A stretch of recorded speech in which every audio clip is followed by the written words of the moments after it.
Welcome to On the Firing Line on the information station, AM1440 KHUL. Information, education, news, and politics of firearms and ammunition is found here.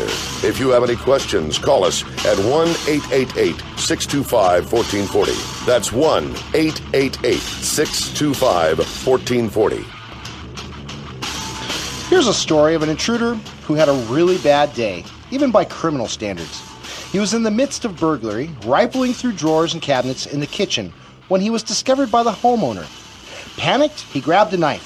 For a moment, he reached for the homeowner's daughter, but the homeowner grabbed a claw hammer and nearly removed the chunk from the suspect's hide as he fled the home.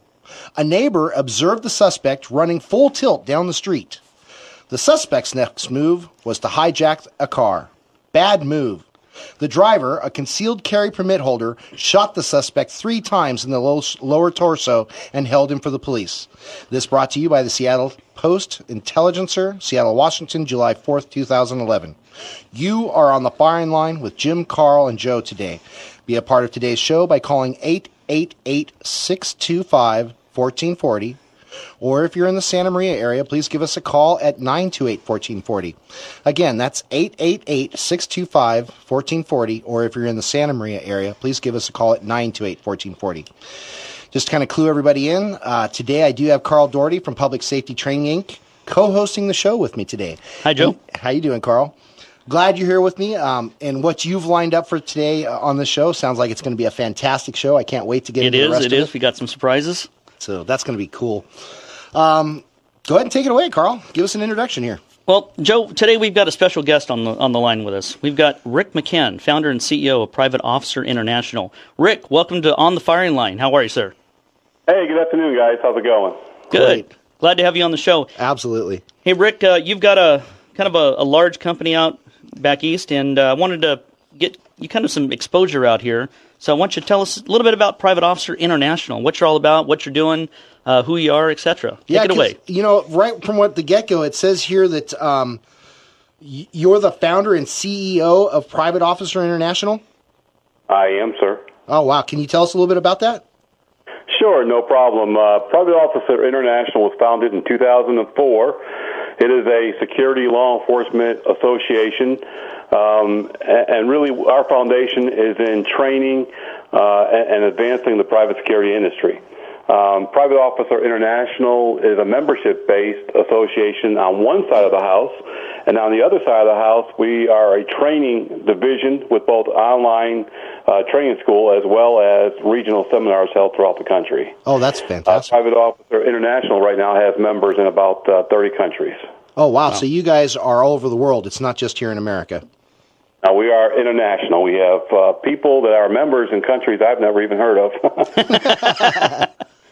You know, it's interesting because one thing that Carl and I have been talking about on past shows is the fact that after 9/11, so much of the private industry for security has changed so much, and the training needs have changed so much that we've seen a couple of things come up like this. And now, of course, look what you're doing. You're a national company. I'm not a national. You're a worldwide company, and you're doing this kind of training. Have you seen a lot more calls for this kind of need and stuff? Well, the situation is that the security industry really is multifaceted. When people hear the word security, they think of the guard at the gatehouse or the guard at the shopping mall, when in fact security now is splintered into so many directions. You have security officers who are college grads working at nuclear sites and federal installations.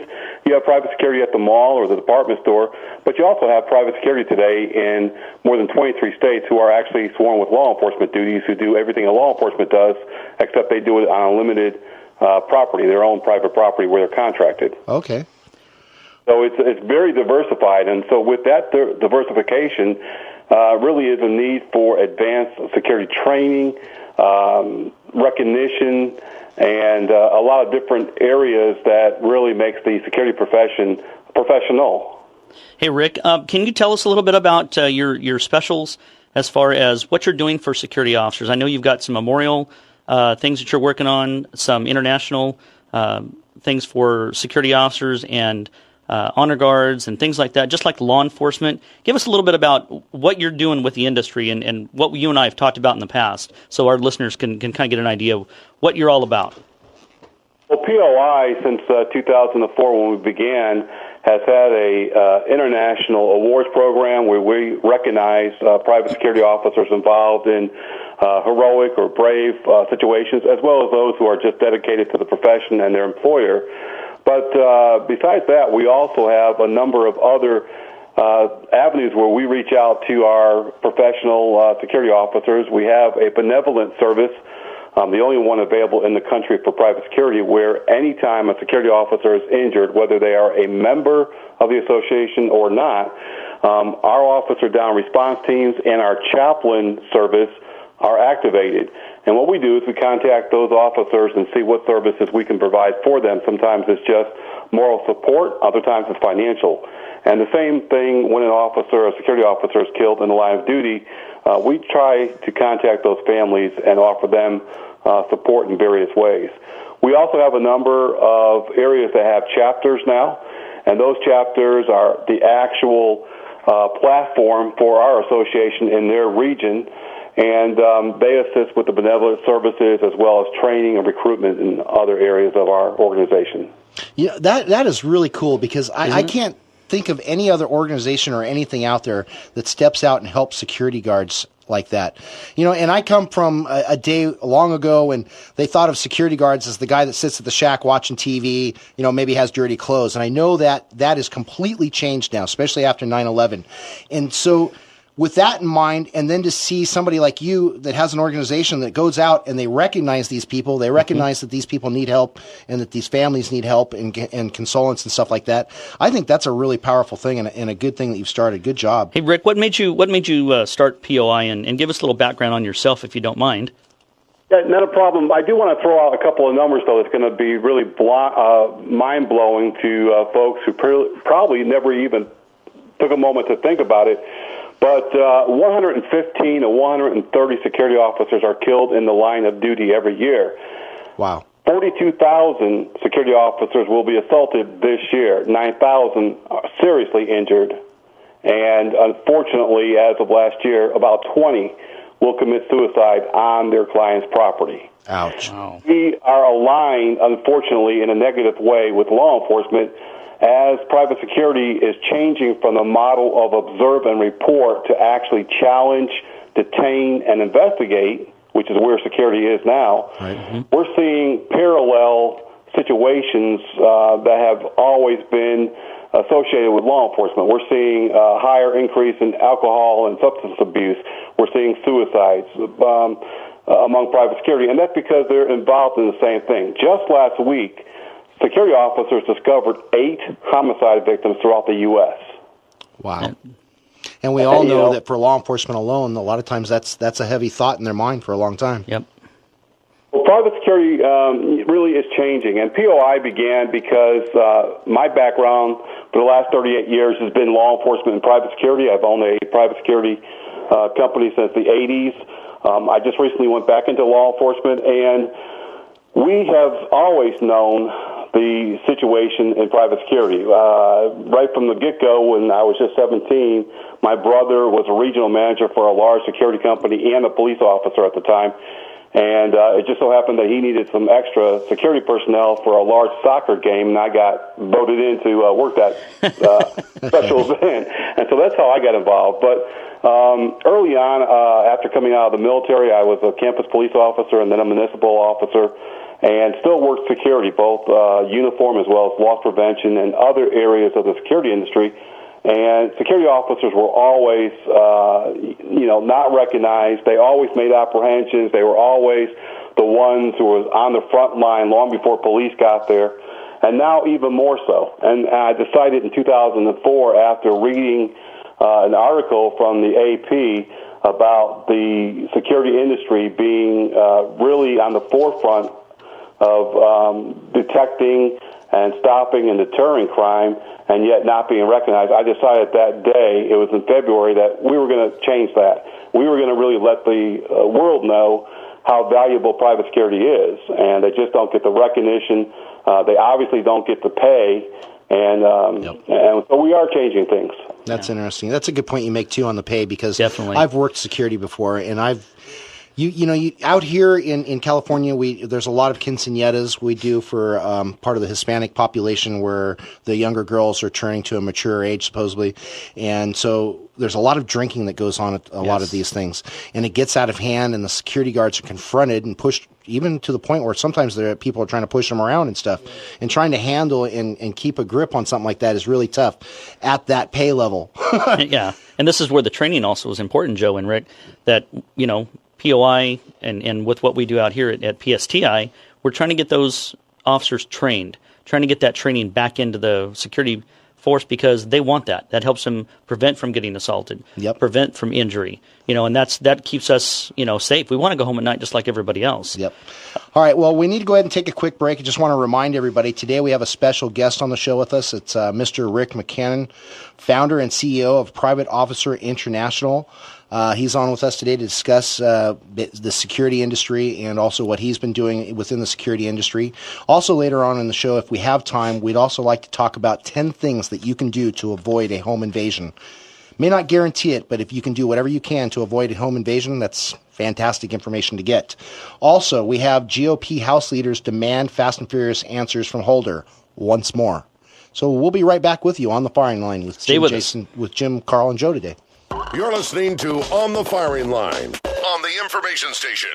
This is On the Firing Line with Jim, Jason, and Joe. We'll be right back after these messages. If you have any questions or would like to share any ideas, please give us a call at 1-888-625-1440 or 928-1440. What's the first thing you think of when I say security, law enforcement, and medical training?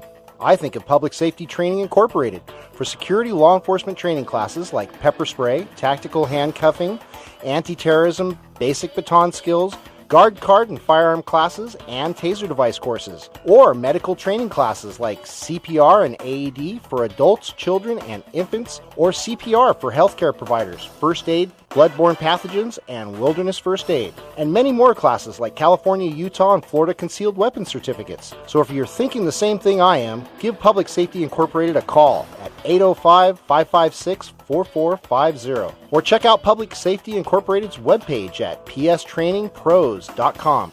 Don't forget, we're an NRA-accredited school, and we're a proud sponsor of On the Firing Line with Jim, Jason, and Joe. So give us a call at 805-556-4450. Rangemaster of Santa Maria, home of the only indoor range in the Santa Barbara County, where you can find all your firearm needs: pistols, rifles, shotguns, safes, and so much more. At Rangemaster of Santa Maria, you will find courteous, well-mannered NRA instructors who can help you with your shooting fundamentals and safety. Just ask the ladies from our Women's Shoot 101, held every fourth Thursday of the month at 6 p.m. So get your gun out, blow off the dust, and get your shooting skills in order. We're located at the north end of town next to the Harley-Davidson dealership at 2004 Presker Lane, Suite I. Our phone number is 805-346-2501. Or visit our webpage at rangemasterofsantamaria.com. Rangemaster of Santa Maria at 2004 Presker Lane, Suite I. 805-346-2501. Welcome back to On the Firing Line with Jim, Jason, and Joe. Be a part of today's show by calling 1-888-625-1440, or if you're in the Santa Maria area, give us a call at 928-1440. You're back on the firing line with Joe, Carl, and our special guest, Rick McCann from Private Officer International. Rick, you still with us? I sure am, bud. All right. Hey, Rick, we really appreciate you calling in. Rick, tell us where you're calling from. Charlotte, North Carolina. And you do a radio show back there, right, Rick? We do. We have 2 shows a week, and we broadcast both in studio as well as on location. Very good, very good. And that's also available on your website, right? It is. Can you give us our listeners the website? It's www.privateofficer.com. Very good. Right on. Yeah, I've listened to some of his shows and just absolutely fantastic. I'm gonna have to get in there and listen. You're gonna have to listen. Hey, they're not on Saturday between 4 and 5 over here on the West Coast time, though, are they? No, we're on Monday and Wednesdays, so you're safe. You're safe. That's great. One of the things I want to mention that we do a private officer that's industry specific. We're the only clearinghouse for statistical information since 2006.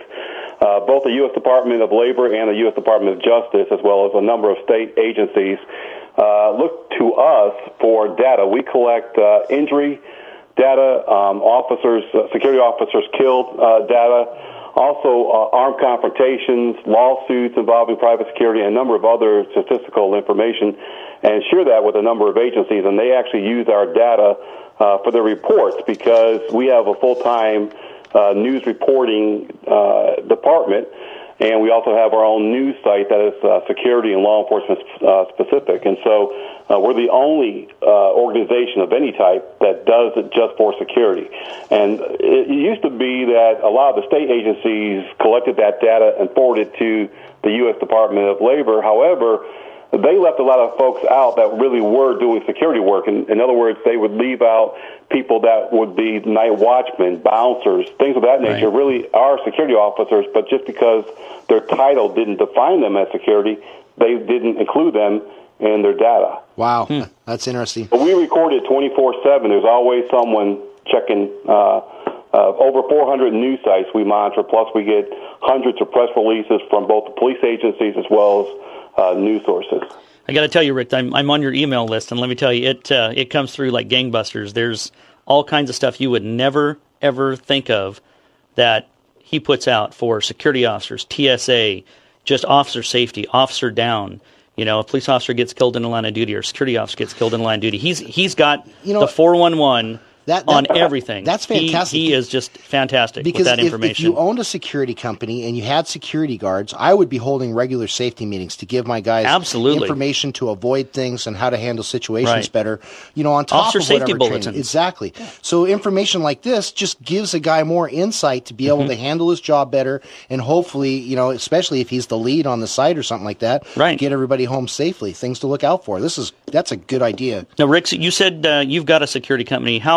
How is Private Officer International helping your officers in your training? Because you've got online training, you've got the website. It's just full of information. Give us a little insight on that.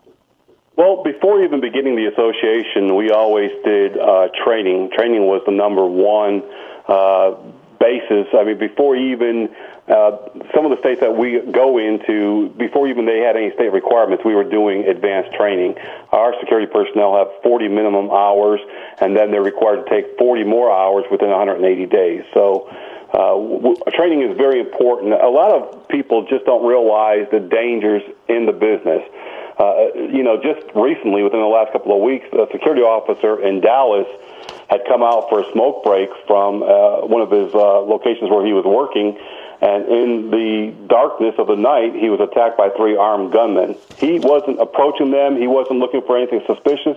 He was on a smoke break, and all of a sudden, he was attacked. And he had to fight. He got into a gunfight with those 3 suspects. Oh, my goodness. Now, Rick, a lot of these security officers that are working, they're kind of doing double duty. Some of them are off-duty police officers, and they're being assaulted as security officers and or killed.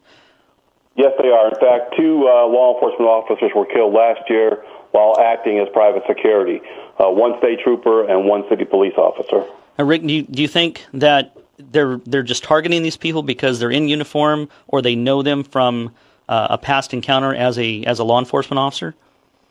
We spoke with a Houston police investigator, actually from the Harris County Sheriff's Office, a couple of months ago, when several security officers were attacked and their weapons were stolen in Texas.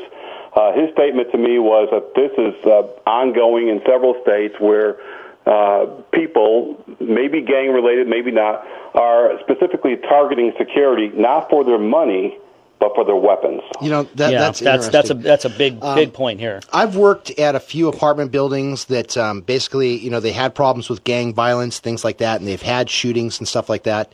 And when I've gone there to do security, the one thing that I find is such a lack of respect for a security officer over a police officer, whether it be because of arrest powers or whatnot. Right. But the way they approach you, the way they listen to your commands and things like that are completely different than what it would be for a police officer.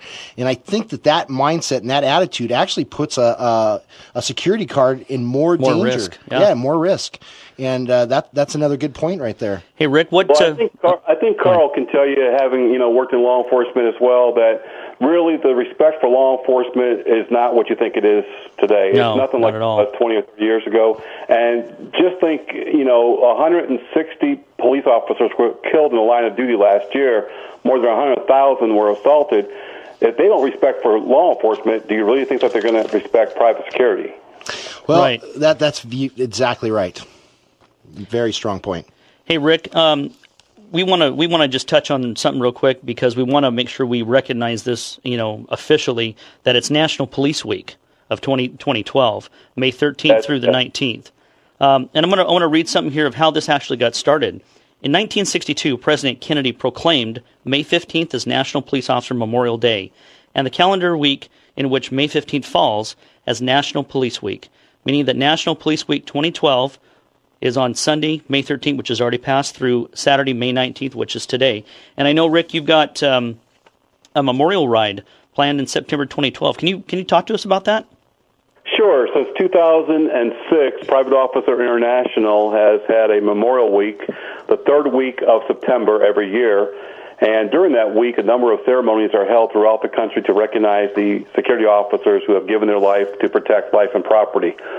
This year, we're going to do something unique. Lord willing, we're going to actually do a memorial ride starting out in Atlanta, Georgia, and we're going to crisscross the country. Right now, it looks to be about 6,000 miles, holding a number of ceremonies and also press conferences as we go to really make the world know the dangers of the industry and also the number of security officers being killed in the line of duty. That's great, Rick. I know the police officers, they have their motorcycle units put together rides and different things, and the communities get together. I think it's absolutely important that we recognize our police officers for the job that they do, the hard work that they put in, and the risk that they take every day to keep us safe. I think that is absolutely paramount. We have our military over the seas, and then here at home, we have our police and our security guards.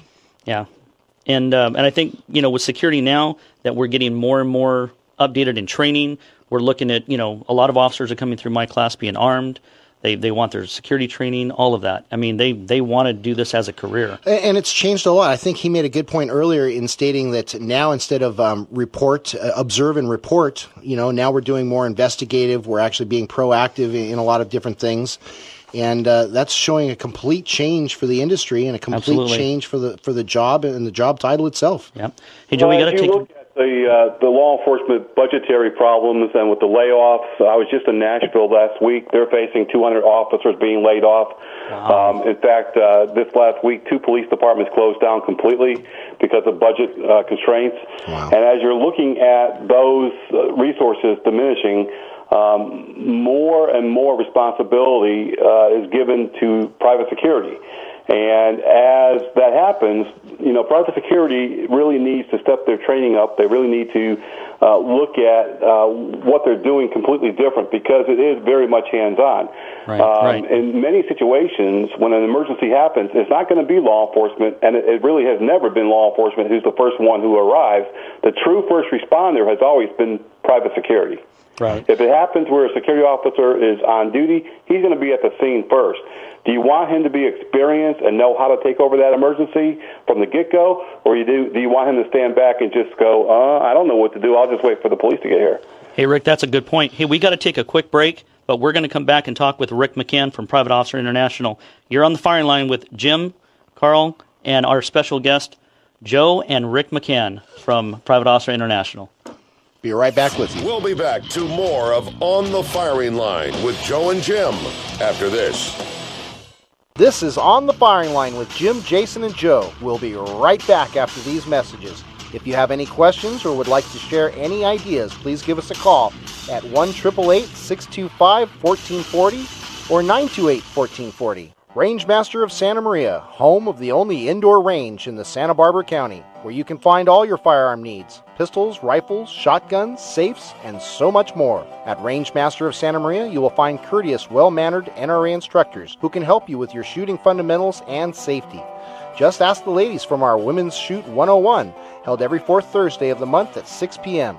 So get your gun out, blow off the dust, and get your shooting skills in order. We're located at the north end of town next to the Harley-Davidson dealership at 2004 Presker Lane, Suite I. Our phone number is 805-346-2501. Or visit our webpage at rangemasterofsantamaria.com. Rangemaster of Santa Maria, 2004 Presker Lane, Suite I, 805-346-2501.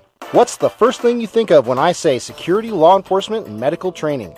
I think of Public Safety Training Incorporated for security law enforcement training classes like pepper spray, tactical handcuffing, anti-terrorism, basic baton skills, guard card and firearm classes, and taser device courses. Or medical training classes like CPR and AED for adults, children, and infants, or CPR for healthcare providers, first aid, bloodborne pathogens, and wilderness first aid. And many more classes like California, Utah, and Florida concealed weapons certificates. So if you're thinking the same thing I am, give Public Safety Incorporated a call at 805-556-4450. Or check out Public Safety Incorporated's webpage at pstrainingpros.com. Don't forget, we're an NRA-accredited school, and we're a proud sponsor of On the Firing Line with Jim, Jason, and Joe. So give us a call at 805-556-4450. You're listening to On the Firing Line on the Information Station with your hosts, Joe and Jim. That's right, you're back on the air with Jim and Joe, and of course our guest host, Carl. If you'd like to be a part of today's show, please give us a call at 888-625-1440. Or if you're in the Santa Maria area, please give us a call at 928-1440. Again, today I have Carl Doherty from Public Safety Training Inc. with me. He's co-hosting the show. Thank you for coming into the show, Carl. You're welcome. Always a pleasure to be here, Joe. I love having you on the show with me. We always do. We always have a good time. Yes, we do. Also, today we have a special guest with us today on the show, Mr. Rick McCann. He's the founder and CEO of Private Officer International.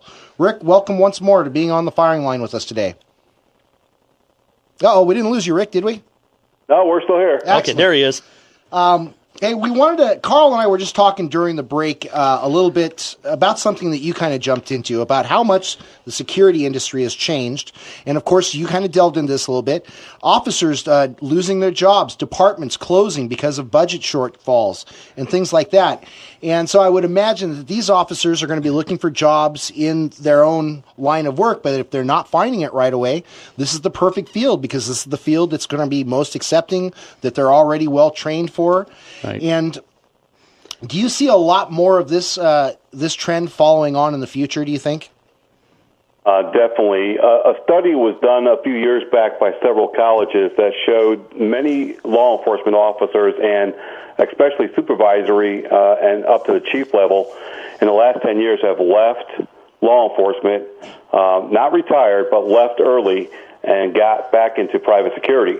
Again, we're not talking about entry-level security, but security is such a diversified field. I just read today that the Green Bay, Wisconsin police chief just took an early retirement to become the security director for the Tennessee Titans Football League in Nashville, Tennessee. Oh, wow. So they have their own security. Law enforcement are realizing that they have no job security. Their wages are frozen. Their hands are tied. And they're just fed up, and you know, they're getting out of law enforcement and getting back into private security, where that industry is growing by leaps and bounds in a lot of different directions. Hey, Rick, I got an interesting statistic that we've been looking at with California. I don't know if you realize this or not, but we're in the security industry. We're number one on Cal jobs now versus over the medical. It's unbelievable. And in 2014, Joe, 2014, we're going to go up by 17%.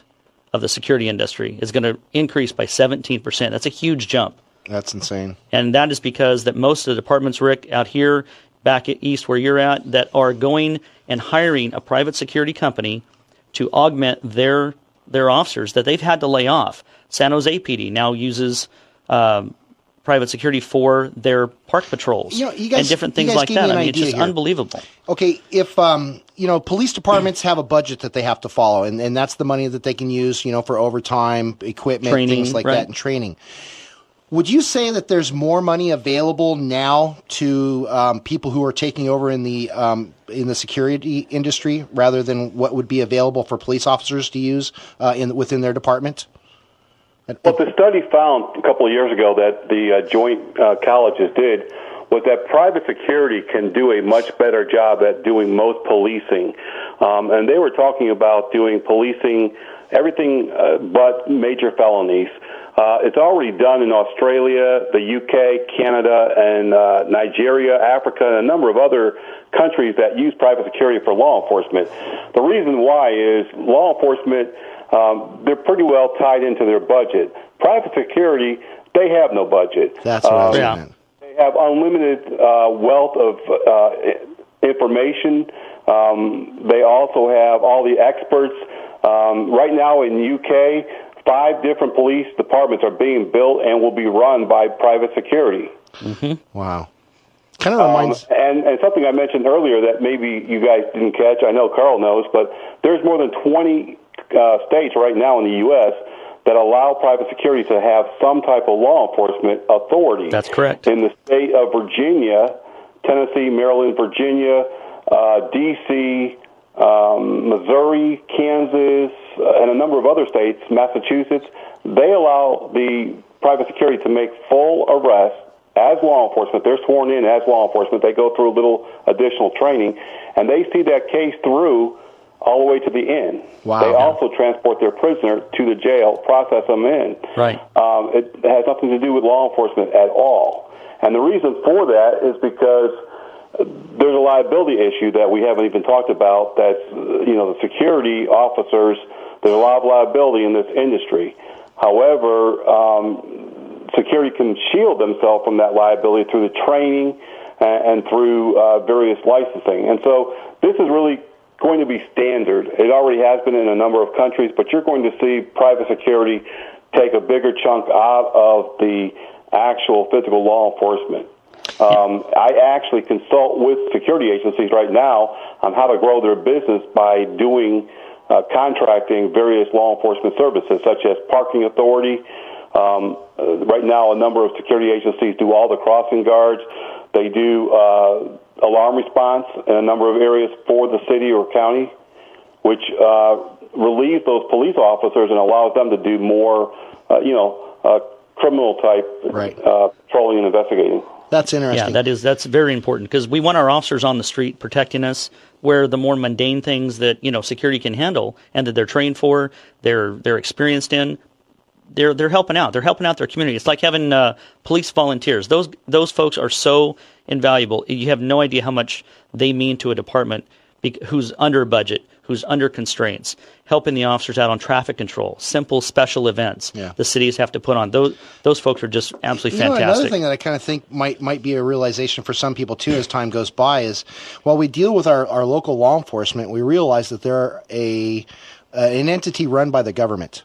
Mm-hmm. Whereas when we deal with security is usually privately owned or privately run, and so there's a separation from the government except for probably in licensing and training. Right. I think that could be another colorful way that people will probably show appreciation for this as well, because we all of us don't like the idea of Big Brother breathing down our neck, but when we have a security officer, we know it's privately run, I think that's probably another aspect that a lot of people just don't think about. Yeah. The private security industry of what they're doing, like Rick was talking about, Joe, helping out with the officers in transporting people to the jail. Mm-hmm. That liability, obviously, they're going to go through a little more extra training, but it keeps the officer, he turns over the prisoner, chain of custody, turns over the prisoner, and that officer transports that prisoner to the jail. They do the booking. They do all the paperwork. The officer goes back on the street. Right. He's back out protecting the elderly, the young, everything. Handling calls for service because they're so understaffed. Handling the investigations of murder, everything. Bank robberies, things like that. Yeah, well, that's probably FBI more than anything. But I totally see the point. Absolutely. Hey, Rick, I know you've got a college that you're working with out there. Can you tell us a little bit about that? I think it's Armor College. It is. Last year we acquired a online college, and we're turning it around to be both online as well as campus-based. And we should have our first semester in January. It's a very specialized college. We realize that there's tons of colleges out there and universities, but we're going to stick with more public safety-based curriculum. And we're pretty excited about that. We're working on that for the last year right now. and that should be up and running shortly. That is excellent. Is that going to help security, where security officers can take courses and get a degree in, say, criminal justice or emergency management or, FEMA, getting their certifications of what they need to help them do their job better? Definitely, and we also have, right now, it's fully accredited, and we have a number of courses such as Homeland Security and criminal justice and things of that nature, but also we have diploma and non-degree programs which will count as CEUs for those positions that require it. Wow, that's good. That is good. Hey, Rick, I wanted to ask you about awards for officers. I know we've talked about this a little bit here and there on the phone. Give our listeners a little bit about police officers get awards for valor. They get awards for life-saving. They get awards for, this or that. But the security officer really I've never gets heard of, except an for award, a CEO maybe of the own company going, hey, you did a good job today. Here's a little thing for you. Yeah, here's a Starbucks card or something. So give us a little bit about that, what you're doing to kind of bring that up with the industry, because that's really important for them to be recognized for a job well done.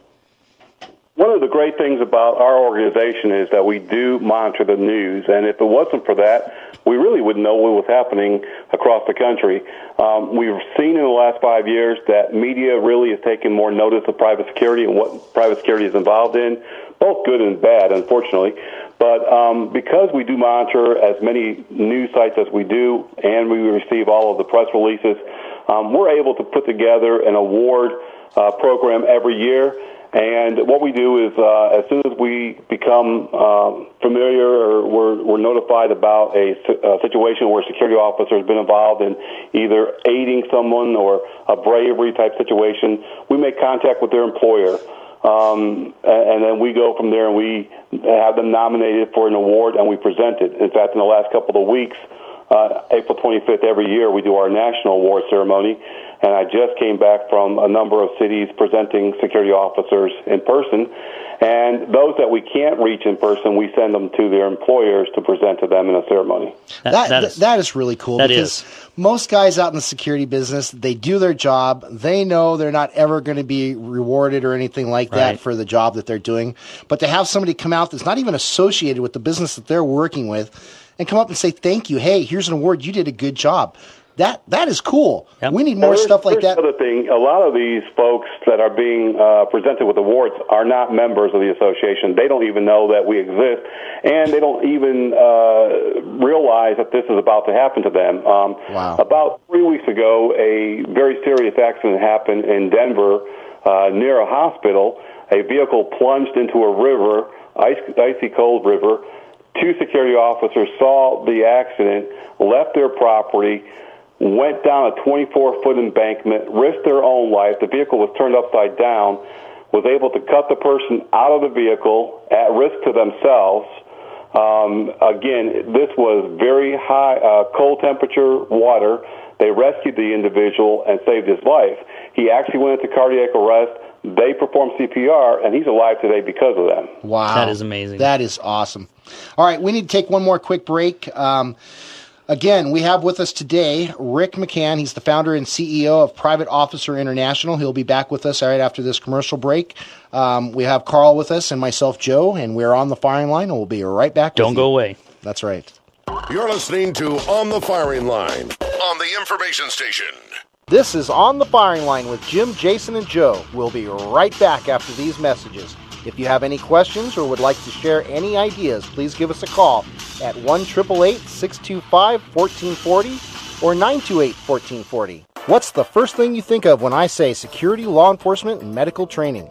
I think of Public Safety Training Incorporated for security law enforcement training classes like pepper spray, tactical handcuffing, anti-terrorism, basic baton skills, guard card and firearm classes, and taser device courses, or medical training classes like CPR and AED for adults, children, and infants, or CPR for healthcare providers, first aid, bloodborne pathogens, and wilderness first aid, and many more classes like California, Utah, and Florida concealed weapons certificates. So if you're thinking the same thing I am, give Public Safety Incorporated a call at 805-556-4450, or check out Public Safety Incorporated's webpage at pstrainingpros.com. Don't forget, we're an NRA accredited school, and we're a proud sponsor of On the Firing Line with Jim, Jason, and Joe. So give us a call at 805-556-4450. Rangemaster of Santa Maria, home of the only indoor range in the Santa Barbara County, where you can find all your firearm needs: pistols, rifles, shotguns, safes, and so much more. At Rangemaster of Santa Maria, you will find courteous, well-mannered NRA instructors who can help you with your shooting fundamentals and safety. Just ask the ladies from our Women's Shoot 101, held every fourth Thursday of the month at 6 p.m. So get your gun out, blow off the dust, and get your shooting skills in order. We're located at the north end of town next to the Harley-Davidson dealership at 2004 Presker Lane, Suite I. Our phone number is 805-346-2501. Or visit our webpage at rangemasterofsantamaria.com. Rangemaster of Santa Maria at 2004 Presker Lane, Suite I. 805-346-2501. Welcome back to On the Firing Line with Jim, Jason, and Joe. Be a part of today's show by calling 1-888-625-1440, or if you're in the Santa Maria area, give us a call at 928-1440. Hey, welcome back. You're on the firing line with Joe, Carl, and Rick McCann, our special guest from Private Officer International. Welcome back, Rick. Hey, we want to let our listeners know that if you want to call into the show, 888-625-1440, or if you're in the Santa Maria area, give us a call here locally, 928-1440. Rick, you still with us? Still am, buddy. All right. Hey, welcome back. And we want to talk a little bit more about this, the training for police officers going into the security field. What can you tell us about that, Rick? Because you and I both are in the training business, and I want to give you an opportunity to kind of tell us what you're doing back there to help our police officers get who are either retired or getting out of the business, wanting to go into security like we talked about. What kind of training is available, and how hard is it? What's the timeline they need to put in? What's the investment?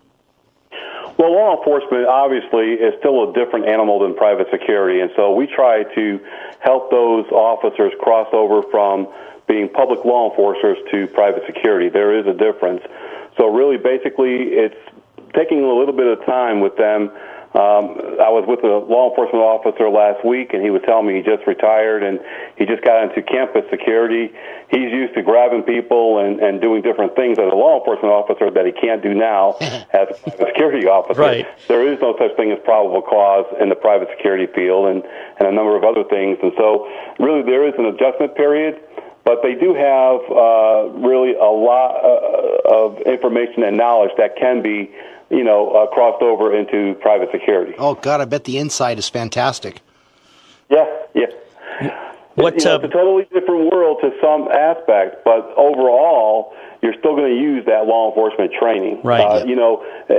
Anyone who's been in law enforcement and who has left for a period of time will tell you they're always a cop. They can always spot a criminal, a shoplifter.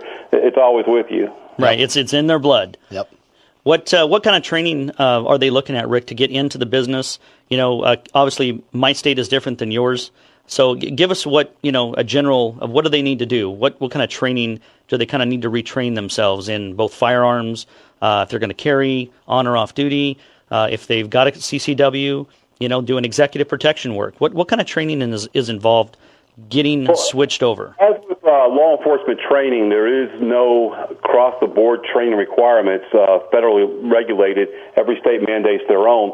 But basically, they're going to have to comply with whatever their state requirements are for security or private investigator or executive protection. Usually that's between 40 and 60 hours in most states. Some have a little less, a little bit more. But really depending on what area of the industry that they want to go into.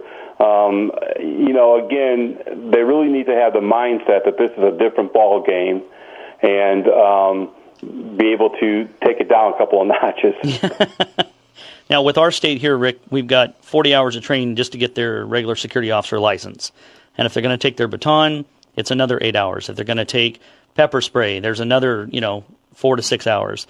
Taser, firearms is another 16-hour class. So the state has actually raised the requirement for security officers to get better training, to have that better training, requalifying every 6 months. Never used to be that way. Right. We'd shoot our guns, wait 2 years, shoot our guns again. wait 2 years. We never went through any type of retraining. We had to do that on our own. It's just like the training that you're talking about, the 40 hours. I mean, remember when it used to be, hey, you'd sign on, and the guy that you were working for would sign up that he taught you a little bit of stuff, and you were out on a job here's your site. 100-question test. You passed everything 100%. You start tonight. Right, exactly. I was talking to a law professor last week. He told me that he spent 20 years in law enforcement. And it was interesting, one of the comments that he had, he said private security today is exactly where law enforcement was 30 or 40 years ago. 30 or 40 years ago, you got hired, you were given a gun and a badge and maybe a couple of hours in the class, and you were put on the street. But that has all changed over the years as law enforcement has realized the need for professional training and all of the different things that has come about in the last 30 or 40 years. Well, that's where private security is today. We are no longer the night watchman of 30 or 40 years ago. Right, with a hat and a flashlight. The duties have expanded so much. I'm sorry, go ahead. No, we don't have the hat and the flashlight concept anymore. We're very proactive, a full duty belt, a full uniform. It's not like it used to be at all. You're absolutely right. Go ahead, Rick. The industry is evolving into a much more professional, trained group. And like the professor was saying, we're just now realizing that we're really in that evolution period right now. I believe that 100%. Yeah, Absolutely. yeah.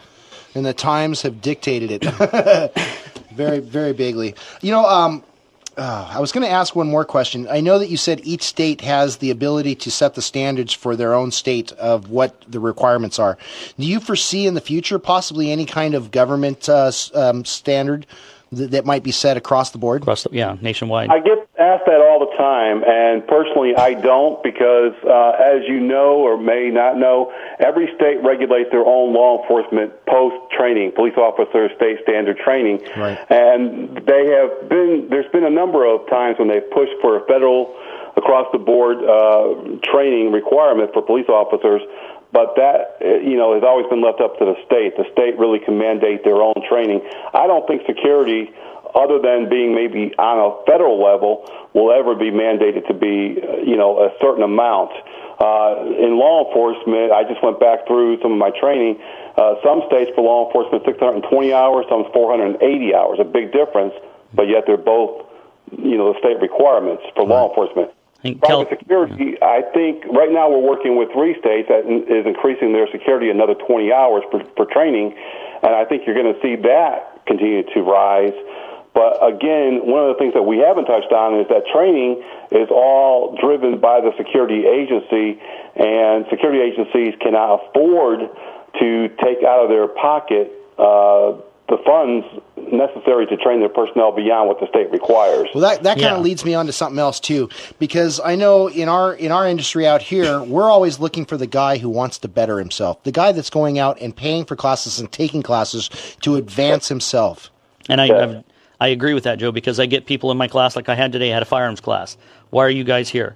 Well, we want to make better money. We want to work other posts.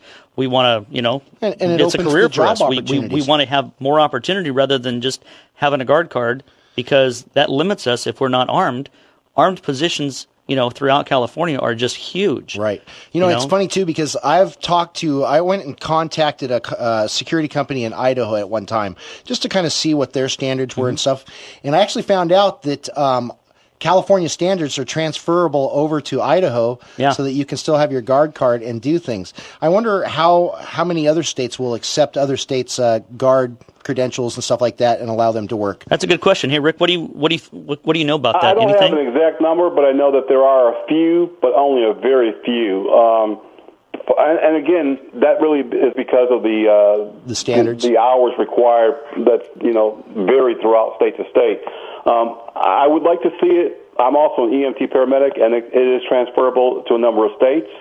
And I would like to see our security training be transferable, or some reciprocal guidelines given by various states. I hope that will come down the pike soon. Because if somebody spends all this money to go through training, and they go to another state because either they have to move because of family or job market, why can't they take that training with them and make it, available over not there. Only that, but if you get a guy that's coming from New York and he's got 80 hours of training behind him that's required, and he goes to a state that only requires, I'm just making these numbers up, but say 10 hours, boy, you'd be like, oh, this guy's way qualified. We're taking him. He's going to help our industry over here. It's like CCWs. You have reciprocity with certain states on CCW. Why can't they make that that's available for radio show? Yeah, that's a whole other show.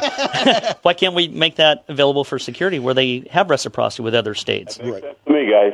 Because this level of training is important, and they have spent all this money to get the certifications, to go through the classes, to get the licensing, to do the fingerprinting and the live scan. That's another thing. If security guards are going to be taking on these responsibilities more and more, like police officers are, their lives are going to be at risk more and more. And they're going to have the same things that police have. Maybe these security officers should also be allowed concealed weapons, just like police officers are. And because they encounter these people all the time, right. People they've arrested or had a problem with somewhere out in their job duties, and they run into them while they're shopping in the store with their families. Absolutely. And then there's a confrontation.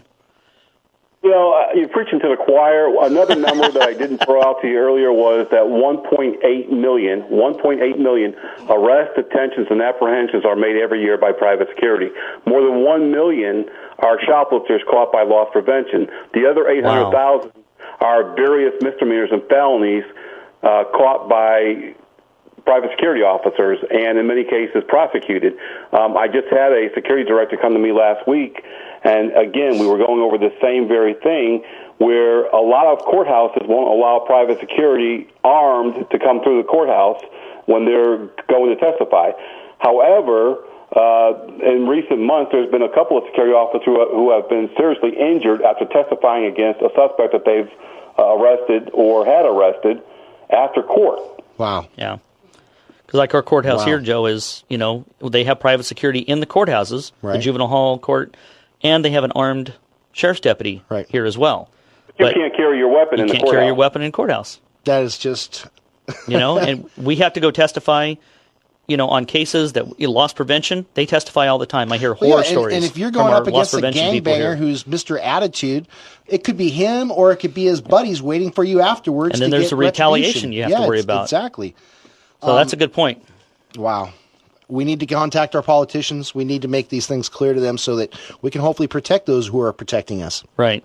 It's a serious business out there, guys. It is. We want to. I just want to say, Rick, we got a short time here. Thank you so much for coming on the show, and we want you to stay with us. This has been a great interview with you. Keep doing what you're doing. Don't stop. Just keep moving forward, because what you're doing is just fantastic. This is what we need for security. A lot of people don't realize how many security officers give their lives for, and again, Rick, little what menial is that things. Number for last year?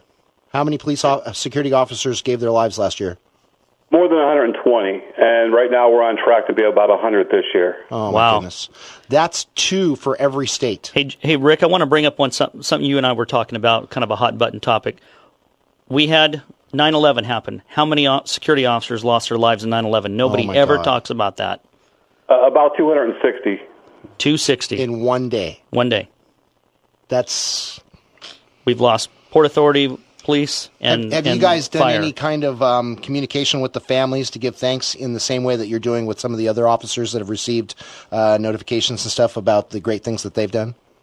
We were able to notify a few of them after 9/11, but unfortunately, many worked for private companies, and there was only one time that the media publicized a few of the names, but it's been a long process to get that information, but we are still working on gathering all of the details. Dang. Well, if you guys ever need help getting information out on this side, please let us know. We would love to help out for that kind of stuff. We support military, we support law enforcement, we support security, and as well as the armed citizen out there. That's right. So, if there's anything we can do to help you out there, please let us know, because we'd love to. And if you'd ever like to come back on the show, you've been a great, great person to have on the show. Thank you very much for being with us today. I appreciate it, and I appreciate your time. I'd just like for you to support the memorial ride coming up in September. That would be great. Hey, Rick, can you give us your website again for our listeners? It's www.privateofficer.com. All right. And then, Carl, you give me the information exactly how he wants this presented, and I'll go ahead and get that thing out on the air. I will do that for you. Get that out a few times. That'll be fantastic. Again, thanks again, Rick. Thank you very much for joining the show today, and you have a great weekend. Thanks, guys. You too.